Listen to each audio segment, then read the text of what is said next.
Hello and welcome to Can-Am UK. Today we're going to be taking a look at the extreme front bumper on the Can-Am Renegade 2021 and how to install it. First of all, you're going to want to remove the top plastics around the speedo and the gear selector. As you can see now, I've now removed that. You're going to want to remove the piece of plastic in the middle which houses the speedo. This just unclips by hand, no screws attaching it whatsoever.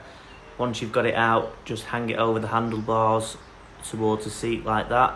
Saves unclipping any of the connections to the speedo.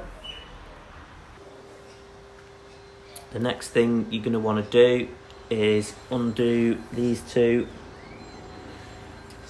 nuts and bolts there. The top one takes a Torx bit, which is a T40, and you'll have to hold it and turn it with a 13mm for the bottom. Once you've taken these out, don't worry about the bottom part too much for the time being. You have to concentrate on the top to get your plastics cut out to make it fit.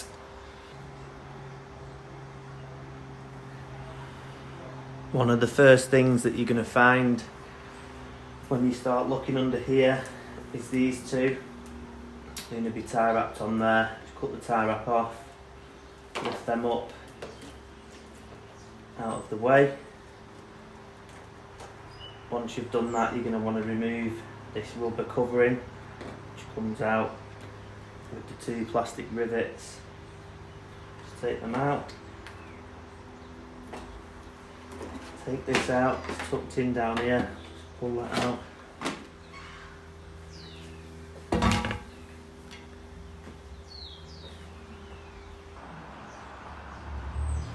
So once you've got all of that removed, that's where they locate in between the suspension bolt and the radiator. There should already be a hole going through the frame. The best thing to do, so you don't have to remove the fuse box and the structure that holds all this front on, is cut the middle bit out, so you're just left with the tags that bolt onto the frame. That way it fits in either side of the fuse box, as you can see there.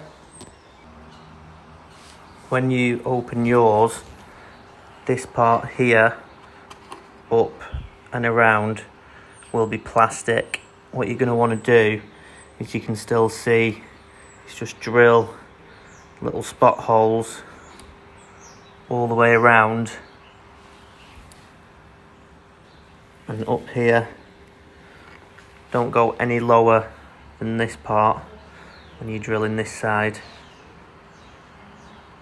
and you're going to want to drill it and remove that slowly but surely. Keep trying it so you don't take too much away, but that's the idea. Do the same on that side.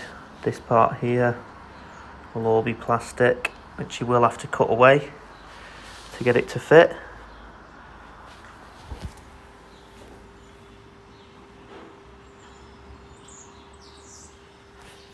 And how I worked it out was, if you follow the frame, just drill behind it and then come up.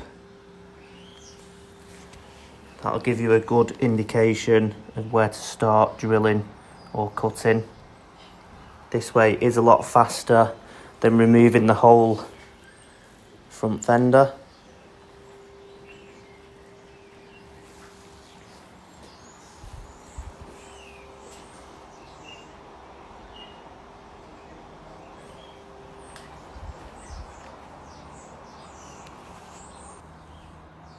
Once you've got all that put back in, the bolts in, bolted up down there, you're going to split these two, one to each side, and tie wrap them back onto there, out of the way.